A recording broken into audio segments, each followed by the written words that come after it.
Ya, selamat siang. Saya ingin membahas tentang koperasi pada siang hari ini. Industri keuangan non-bank atau IKNB merupakan lembaga yang menyelenggarakan aktivitas keuangan berupa penghimpunan dana dari masyarakat lalu menyalurkan untuk kegiatan investasi di perusahaan serta menerbitkan surat berharga. Industri keuangan non-bank dalam istilah dahulu disebut sebagai lembaga keuangan bukan bank atau LKBB, didirikan sejak tahun 72.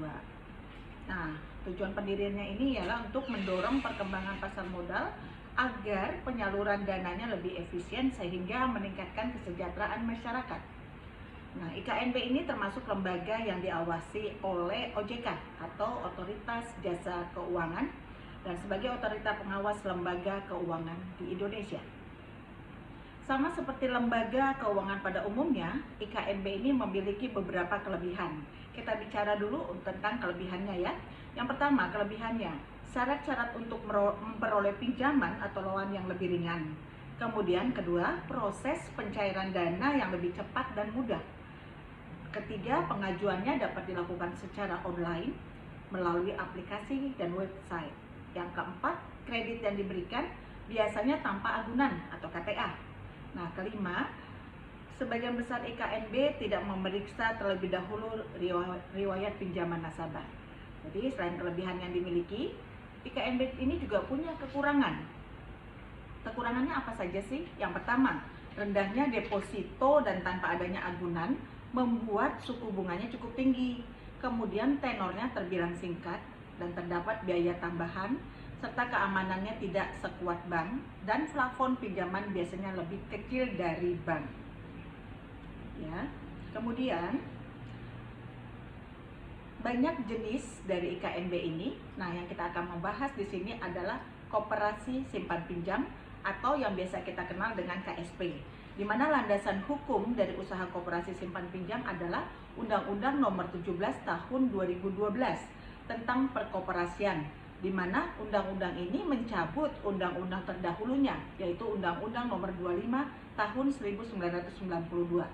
Dalam pasal satunya, angka 15 Undang-Undang Perkoperasian ini dijelaskan bahwa koperasi simpan pinjam adalah koperasi yang menjalankan usaha simpan pinjam sebagai satu-satunya usaha.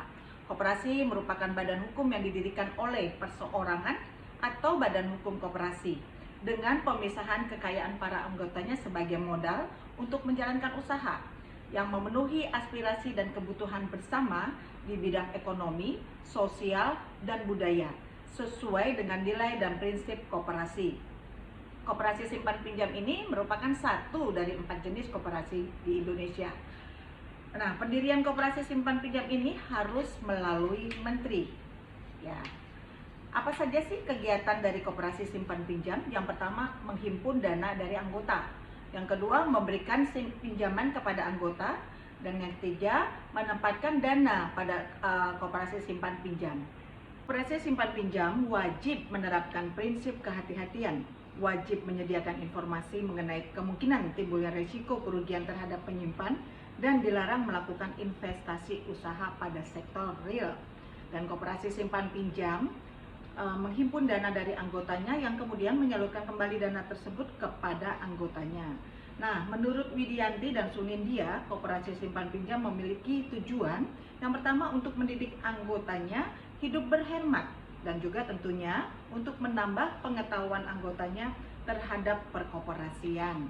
Untuk tujuan tersebut, koperasi simpan pinjam harus menyelenggarakan aturan terkait peran pengurus, pengawas, manajer, serta rapat anggota. Pengurus berfungsi sebagai pusat pengambil dan sebagai orang yang dapat dipercaya. Menurut Undang-Undang Perkoperasian, pengawas bertugas melakukan pengawasan terhadap pelaksanaan kebijaksanaan dan pengelolaan koperasi dan menulis laporan koperasi dan berwenang meneliti catatan yang ada pada koperasi, mendapatkan segala keterangan yang diperlukan, dan lain sebagainya. Selanjutnya ialah manajer koperasi simpan pinjam.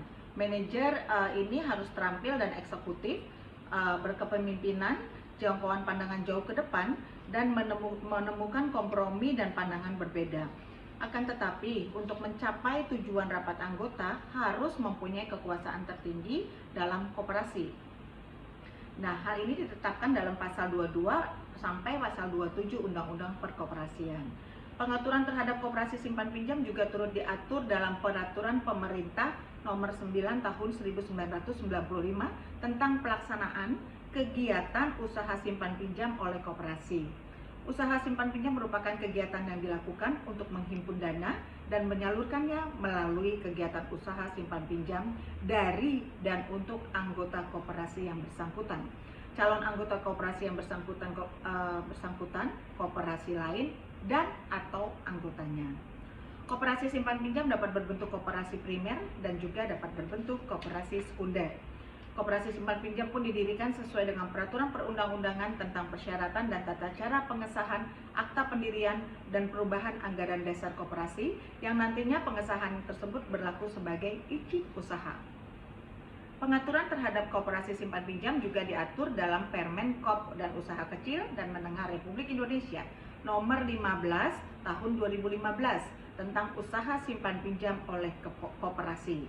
Peraturan ini hadir untuk mencabut Keputusan Menteri Negara Koperasi dan Usaha Kecil yang tahun 2004 nomor 96 tentang pedoman standar operasional manajemen koperasi simpan pinjam dan unit simpan pinjam.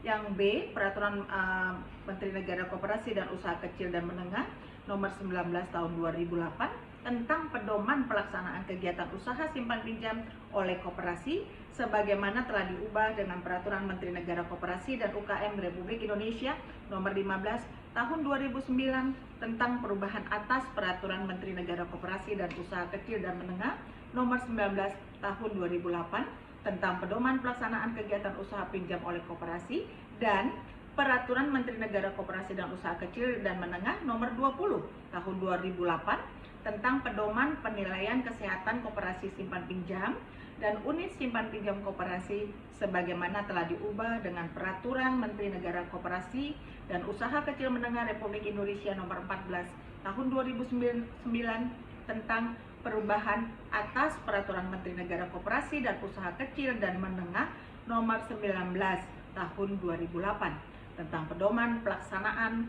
kegiatan usaha simpan pinjam oleh koperasi. Nah, legalitas usaha dalam koperasi simpan pinjam ini ialah dalam bentuk usaha simpan pinjam yang diberikan pada KSP dan USP koperasi setelah akta pendirian disahkan. Demikian sekilas tentang koperasi yang merupakan salah satu bentuk dari industri keuangan non-bank yang ada di Indonesia. Kiranya bermanfaat dan terima kasih atas perhatiannya. Selamat siang.